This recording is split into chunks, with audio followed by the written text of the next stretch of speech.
50 জনকে আল্লাহর নবী একটা ঘাঁটিতে দাঁড় করিয়েছিলেন। এই 50 জনের ভিতরে ইখতিলাফ শুরু হয়ে গেল। কোন কোন সাহাবী বলছেন যুদ্ধ শেষ, কেউ কেউ বলছেন চলো যুদ্ধলব্ধ মালগুলো এক জায়গায় করতে হবে। আব্দুল্লাহ বিন জুবাইর বারবার বলছিলেন একদম যাওয়া যাবে না, আল্লাহর নবীর পক্ষ থেকে কোনো নির্দেশ আসেনি জবাব। আব্দুল্লাহ বিন জুবাইরের কথা না শুনেও সাহাবীগণ আল্লাহ রাসূলের যে আনুগত্যের বিরোধিতা করেছেন তা নয়, ওনার ভাবতে ভুল করেছিলেন, ভাবতে একটু অসুবিধা ছিল যে মনে হয় যুদ্ধ শেষ এরকম ভেবেছিলেন। যাই হোক 40 জন সাহাবী গিরিপথ থেকে নেমে চলে এসেছিলেন যুদ্ধের ময়দানে। আল্লাহ সুবহানাহু ওয়া তাআলা যে 40 জন আল্লাহ নবী সাল্লাল্লাহু আলাইহি ওয়াসাল্লামের ওই কথাকে না রাখতে পেরে চলে এসেছিলেন, 40 জনের একজনও বাঁচেননি। প্রত্যেক সাহাবী 40 জনই উহুদের ময়দানে শহীদ হয়ে গিয়েছিলেন, 40 জন শহীদ হয়েছিলেন। যখন গিরিপথ ফাঁকা, তখন খালিদ বিন ওয়ালিদ, আবু সুফিয়ান ছিল মুশরিকদের সবথেকে বড় নেতা, আর এই নেতা সবথেকে বড় কাছের লোক, তার সেনাপতি, তার নাম হচ্ছে খালিদ বিন ওয়ালিদ। খালিদ বিন ওয়ালিদ দেখছেন যে এখন তো গিরিপথ ফাঁকা, কেউ নেই, তখন সে দ্বিতীয়বার আবার তাদের লোক নিয়ে ওই গিরিপথ দিয়ে ঢুকে মুহাম্মদ সাল্লাল্লাহু আলাইহি ওয়াসাল্লামকে একেবারে ঘিরে নিয়েছিলেন। আল্লাহ নবী সাল্লাল্লাহু আলাইহি ওয়াসাল্লামের চারিদিকে কেউ ছিল না, আল্লাহ নবী তখন একা। আল্লাহ নবীর মতো দেখতে একজন সাহাবী, তার নাম হচ্ছে মুসআব বিন উমাইর। গোটা নদীর গোটা মক্কাতে উহুদের যুদ্ধে হই হই আল্লাহ নবী মারা গেছেন, আল্লাহ নবী মারা গেছেন। কারণ মুসআবকে তারা ধরতে পেরেছিল খুব কাছে। মুসআবের দেখতে ছিল আল্লাহ নবীর মতো, তার কোকড়ানো কোকড়ানো চুল আল্লাহ নবীর মতো ছিল। মুসআবের ইতিহাস যদি আপনি শোনেন আপনার চোখে পানি চলে আসবে। মুসআব বলছেন আমার কাছে আল্লাহ নবী ইসলামের পতাকা দিয়েছিলেন, আমি ইসলামের পতাকা ধরে আছি, একজন মুশরিক এসে আমার ডান হাতে আঘাত করলো, আমার ডান হাতটা কেটে পড়ে গেল তা নয়, আমার চামড়াতে একটু ঝুলেছিল। আমি কি করলাম, আমার পায়ের তলাতে হাতকে দিয়ে এত জোরে হিঁচড়ে টান দিলাম যে আমার হাতকে ছিঁড়ে আমি নিজেই ফেলে দিলাম। বাম হাতে তলোয়ার, ইসলামের পতাকা ধরলাম, বাম হাতে আমাকে আঘাত করলো। বাম হাত যখন পড়ে গেল তখন মুসআব বলছেন আমি আমার ইসলামের তলোয়ার, ইসলামের পতাকা মাটিতে ফেলতে দেবো না বলে আমি আমার মুখ দিয়ে ইসলামের পতাকা ধরে রেখে দিয়েছি। আর একজন পিছন দিক দিয়ে এসে আমাকে এমন করে তলোয়ার মেরেছে, আমি ওইখানে পড়ে যাচ্ছি। তাড়াতাড়ি করে দূর থেকে দেখলাম খালিদ আব্দুর রহমান বিন আওফ, তিনি তাড়াতাড়ি এসে আমার পতাকাটা ধরলেন। এই সেই মুসআব বিন উমাইর। আল্লাহ নবী আয়েশাকে বলছেন, আয়েশা আমার জীবনের 2 দিন সবথেকে আশ্চর্য দিন এবং কষ্টের দিন। এক, তাইফে ইসলাম প্রচার করতে গিয়ে মার খেয়েছি, ওটা কষ্ট। 2, উহুদের ময়দানে যখন আমাকে চারিদিক থেকে ঘিরে নেওয়া হয়েছিল, আমার দাঁত ভেঙে গিয়েছিল, সামনের দাঁত, আল্লাহ রাসূল সাল্লাল্লাহু আলাইহি ওয়াসাল্লামের সামনের দাঁত ভেঙে গিয়েছিল। 2 নম্বর আল্লাহ নবী সাল্লাল্লাহু আলাইহি ওয়াসাল্লামের 70 জন সাহাবী শহীদ হয়েছিলেন। তার মধ্যে আল্লাহ রাসূল সাল্লাল্লাহু আলাইহি ওয়াসাল্লামের আপন চাচা হামজা রাদিয়াল্লাহু তাআলা আনহু তিনি শহীদ হয়েছিলেন। বীরের মতো যারা তীরন্দাজ, তীর চালাতে পারত, এইরকম সাহাবীরা যখন শহীদ হয়ে গেলেন আল্লাহ নবী সাল্লাল্লাহু আলাইহি ওয়াসাল্লাম বড় ভেঙে পড়েছিলেন। যে কথা বলতে বলতে এতক্ষণ আমি ঘুরছি দানের ফজিলত, দানের গুরুত্ব। আল্লাহ নবী এবার আয়েশা, আল্লাহ নবীর এইরকম ভাবে মুখটা নববীর দিকে করার পরে আল্লাহ নবী সাল্লাল্লাহু আলাইহি ওয়াসাল্লাম তখন বলছেন, আয়েশা দুইজনকে ডাকো না একটু। আমি 2 জনকে ডাকার পরে আল্লাহ রাসূল সাল্লাল্লাহু আলাইহি ওয়াসাল্লাম মসজিদে নববীতে যাওয়ার চেষ্টা করলেন। গিয়ে দেখছেন হযরত আবু বকর ইমামতি করছেন। আল্লাহ নবী সাল্লাল্লাহু আলাইহি ওয়াসাল্লাম আবু বকরের বাম দিকে বসলেন। বাম দিকে বসার পরে তিনি ইমাম হলেন, আবু বকর মুকাব্বির হলেন। বিস্তারিত ঘটনা।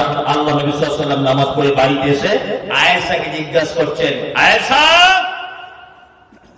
আচ্ছা বলো তো আমাদের বাড়িতে কি কোন সম্পদ আছে? ঘটনা ঘটছে রবিবার জোহরের নামাজের পর আল্লাহ নবী আয়েশাকে বাড়িতে এসে বলছেন, আয়েশা বলো তো আমাদের বাড়িতে কি কোনো সম্পদ আছে?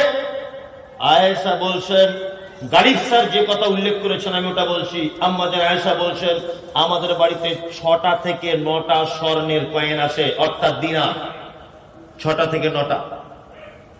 আল্লাহ নবী তখন আওয়াজ উঁচু করে দিয়ে আয়েশাকে বলছেন, আয়েশা তুমি কেন 9টা দিনার আল্লাহর রাস্তায় সাদকা করলে না, এখনো বাড়িতে রেখেছো? তুমি কি জানো এত নিকৃষ্ট সম্পদকে বাড়িতে জমা করে কোন নবীর পক্ষে এটা শোভনীয় নয় যে তিনি রবের সঙ্গে সাক্ষাৎ করবে। আয়েশা, তুমি যদি 9টা দিনার আল্লাহর রাস্তায় সাদকা করতে, আমি যে আমার রবের কাছে কত প্রতিদান পেতাম। আয়েশা, তুমি কেন সাদকা করলে না?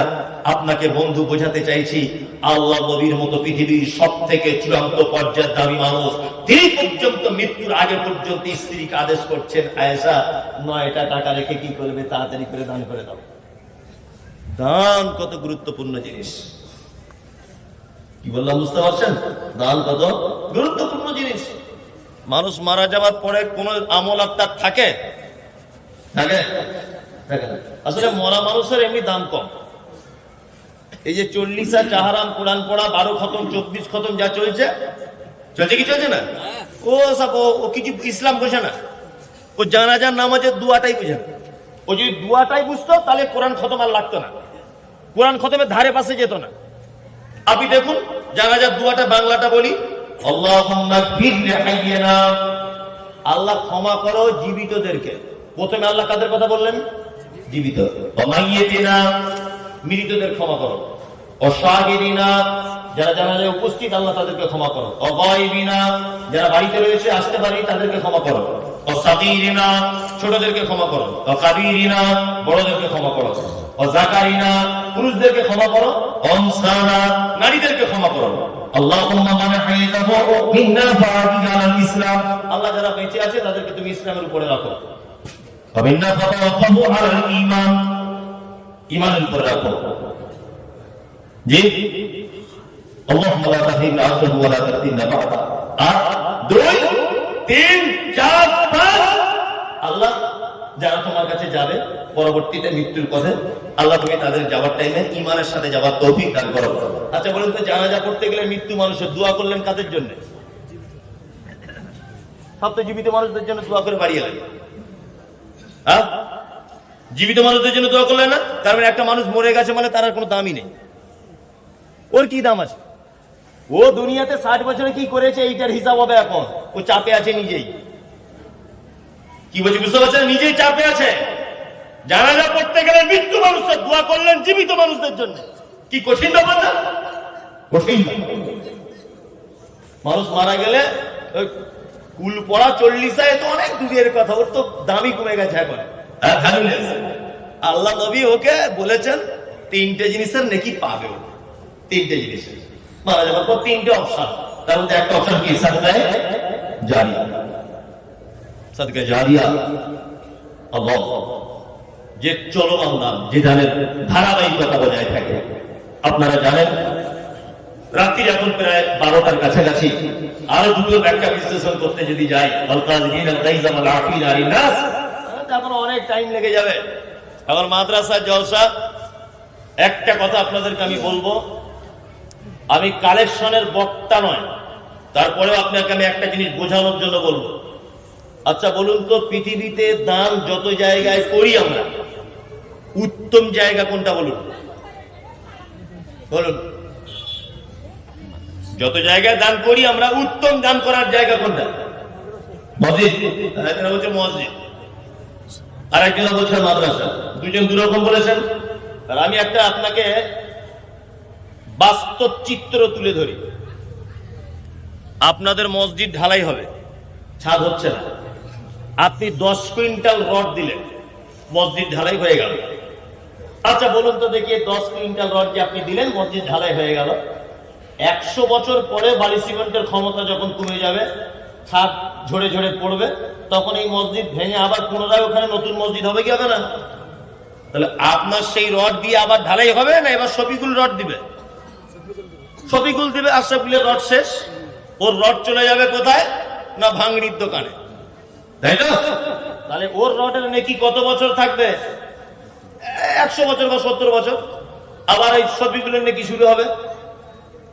তার মানে মসজিদে দান করলে ওই নেকির লংজিভিটি 50, 60, 100 বছরের মধ্যে শেষ, তারপরে ভাঙড়ির দোকান। এবার আপনি দান করছেন মাদ্রাসায়, হোসেননগর হাফিজিয়া মাদ্রাসায় আপনি এখন 200 ইট কিনে দিলেন। 200 ইট দিয়ে একটা রুম করা হলো। এখন ওই রুমে 10 জন ছাত্র পড়ে পড়ে পড়ে পড়ে কোরআনের হাফেজ হলো। ওই রুমে, যে রুমে আপনার ইট আছে, হাফেজ হলো। আজকে কজন পাবলিক হলো? 23 জন। এরা 23 জন, আবার ছাত্র থেকে শিক্ষক হলো, আরো এরকম 23 জনকে হাফেজ করলো, তারা আরো 23 জনকে করলো। কিয়ামতের আগের দিন পর্যন্ত যে ছেলেটা হাফেজ হবে তারও নাকি আপনার আমলনামাতে ঢুকবে ইনশাআল্লাহ। এর নাম সাদকায়ে জারিয়া। মসজিদে দান করলে 100 বছর লংজিভিটি নাকি, মাদ্রাসায় দান করলে, কোরআন শিক্ষার ব্যবস্থার জায়গায় দান করলে কিয়ামতের আগের দিন পর্যন্ত নাকি পেতেই থাকবেন। একদম চেন সিস্টেম নাকি। এই মমতাজুল হাফেজ আমার ছাত্র, ভাইয়ের ছাত্র অন্যজন, অন্যজনের ছাত্র, এইভাবে হাফেজের ধারাবাহিকতা কিয়ামত পর্যন্ত চলবে কি চলবে না? চলবে। তার মানে বুঝতে পারা যাচ্ছে কোরআন শিক্ষার জায়গায় দান করা বেশি ভালো। আমি আপনাকে একটা কথা বলে দিচ্ছি, এই যে একটা কে আপনাদেরকে শেখালো যে আল্লাহর ঘর আর নবী ঘর, এটা কে বললো? সবই আল্লাহর ঘর, সবই আল্লাহর ঘর। একটা কথা বলছি, শোনা রেখে দেন। কথাটা আপনার কাছে কেমন লাগে? মসজিদ থেকে যদি কালেকশন আপনার কাছে করতে আসে, আপনার ক্ষমতা 20 টাকা দিলেন, কিন্তু মাদ্রাসা থেকে যদি কখনো আসে, হোসেননগর মাদ্রাসা থেকে, তাহলে 10 টাকা ক্ষমতা থাকলেও ক্ষমতার অধিক পর্যায়ে পৌঁছে 50 টাকা দেওয়ার চেষ্টা করবেন। কি বলা বুঝলেন? আচ্ছা, আপনাদেরকে একটা কথা এবার বলছি, 1 মিনিট লাগবে কথাটা বলতে। বলুন তো ভাই, একটা দেশকে বাঁচাতে পারে কারা? একটা দেশকে বাঁচায় কারা? আরে আমার কথা বুঝতে পারছে না, ভয়ে বলছে না। দেশের সেনারা, কারা? সেনা। এক দেশ যখন আর এক দেশের উপরে আঘাত করে, বলুন তো আগে কোন জায়গায় আঘাত করে? সেনা ঘাঁটিতে, সেনাদের ঘাঁটিতে। তার মানে একটা দেশের মূল শক্তি হচ্ছে সে দেশের সেনা। সেনা যখন দুর্বল হয়ে যাবে তখন মন্ত্রীদের কোনো দাম নাই। হাসিনা ততদিন টিকতে পেরেছিল বাংলাদেশে যতদিন সেনা সাথে ছিল। সেনারা হাত তুলে দিয়েছে, রাতারাত্রি হেলিকপ্টারে পালিয়েছে। নেপালের অবস্থা দেখেছেন না? সেনারা হাত তুলে দিয়েছে, মন্ত্রী আন্ডারপ্যান্ট পরে নদীতে লাফ মারছে, আর পাবলিক উপর থেকে ইট মারছে। কি বলছে বুঝতে পারছেন তো? তার মানে একটা দেশের সব থেকে বড় শক্তি সেনা, তাই তো? আচ্ছা বলুন তো দেখি, ইসলামের সেনা কারা? আলেম, হাফেজ, মাওলানা, এরা তো ইসলামের সেনা। ইসলামটাকে রক্ষা করছে কারা? আল্লাহ দিন আল্লাহ রক্ষা করবে, আলাদা ব্যাপার। কিন্তু দুনিয়াবি কাদের মাধ্যমে আল্লাহ রক্ষা করছে? আলেম ওলামাদের মাধ্যমে। এইবার বলুন, আলেম ওলামা তৈরি হবার কারখানা কোথায়? মাদ্রাসা। তাহলে ইসলামের সেনা তৈরি হবার মেন জায়গা হচ্ছে মাদ্রাসা। এই সেনা তৈরি হবার জায়গাগুলো আরো স্ট্রং করা দরকার, না দুর্বল করে দেওয়া দরকার? কোনটা স্ট্রং করা দরকার? ওই জন্য বলছি, দিনী ভাই, আপনি আপনার মূল্যবান অর্থ কিছু মাদ্রাসাকে দেন। এগুলো সব সৈনিক তৈরি হওয়ার কারখানা। এই কারখানা যেদিন ভাববেন তালা পড়ে যাবে, সেদিন ভাববেন খুব বিপদ। আর ওই জন্য তো দেখবেন সরকার এখন টার্গেট করছে শুধু এই দিকেই, মাদ্রাসার মধ্যে দাড়িওয়ালা টুপিওয়ালা। মানে সরকারও জানে এদেরকে যদি একবার গ্যারেজ করে দিতে পারি তাহলে ইসলামটাকে মুছে ফেলা খুব সহজ হবে। কি বলছি বুঝতে পারছেন না? টেনশন করবেন না, এসআইআর চলছে। এসআইআর সবাই তো জানেন কি বিপাকে পড়েছি। প্রথমে বললো 2002 সালের ভোটার লিস্টের নাম, আমি আমার আব্বার নাম দেখিয়েছি। কালকে বলছে আমার আব্বার নোটিশ এসেছে, বলছে তোমার আব্বার নামও বাদ। আব্বারই যদি বাদ হয় তাহলে আমার আর জন্মের কোনো অস্তিত্ব নেই। কি বিপদে পড়লাম রে বাবা, কি আশ্চর্য ব্যাপার। যাই হোক, এইসব ব্যাপারগুলোতে আপনারা সচেতন থাকুন। আগামী দিন মুসলিমদের জন্য আরো ভয়ঙ্কর আসছে। আর আসার কারণ আমাদেরই হয়তো ছোটখাটো কোনো ভুলের কারণ হতে পারে। আল্লাহ ওই জন্য জালেম শাসকদেরকে দিয়ে আমাদের উপরে এরকম সাজা দিচ্ছে। আর আমরা তো এখন মুসলমান নেই, আছি আস্তাগফিরুল্লাহ। কবর খুঁড়ছে, কবর খুঁড়তে খুঁড়তে বিড়ি টানছে। আপনি নিজের চোখে দেখার কথা বলছেন, কবর খুঁড়ছে বিড়ি টানছে। তো এদের এসআইআর করবে না কাদের করবে? কবর খুঁড়তে গিয়ে বিড়ি টান, মানে আপনার মুসলিমের কোয়ালিটিও আপনার ভালো না। যাই হোক, আল্লাহ আপনাদের সকলকে হেফাজত করুন, বলুন আমিন। তবে লা তাহজান ইন্নাল্লাহা মা'ানা, কোনো টেনশন নেই, আমাদের সাথে আছেন কে? আল্লাহ। আল্লাহ চক্রান্ত সবথেকে বড় চক্রান্ত। তিনি ভাই যারা আছেন, আপনারা আছেন, মাদ্রাসার জন্য আপনারা সকলেই কিছু আর্থিক সহযোগিতা করার জন্য বিনীত অনুরোধ করছি। আমি আদায়কারী লোক নয়, তারপরে আপনাদেরকে বলবো। কোন একজন দিনই ভাই বলুন। বহরমপুর থেকে ভাকড়ি থেকে 7,000 টাকা মায়ের জন্য। ভাকড়ি বহরমপুর থেকে একজন দিয়েছেন 7,000 টাকা। আল্লাহুম্মা সাল্লি আলাইহি আল্লাহুম্মা বারিক আলাইহি। ভাই আর কোন দিনই ভাই আছেন যে আমি কোরআনের খিদমতের জন্য কেউ উঠে চলে যাবেন না, যে আদায়ের কথা বলছে মানে আমি চলে যাবো জি না। আপনি 5-7 মিনিট দাঁড়ান, একেবারে মজলিস শেষ করার দোয়া বলে তবে যাবে। দাদা 1 মিনিট দাঁড়ান, 1 মিনিট একটুখানি অপেক্ষা, অত তাড়াহুড়ো করলে হবে। আমাদের শিক্ষকের মধ্যে উনি হাফেজ সালমান 5,000। ও হাফেজ সালমান, ওনার সঙ্গে সেদিন দেখা হয়েছিল। 5,000 টাকা। আমার মাদ্রাসার যে বড় হাফেজ, স্বামী স্ত্রী শিক্ষিকা, শিক্ষক শিক্ষিকা 5,000 টাকা দিচ্ছেন মানুষ।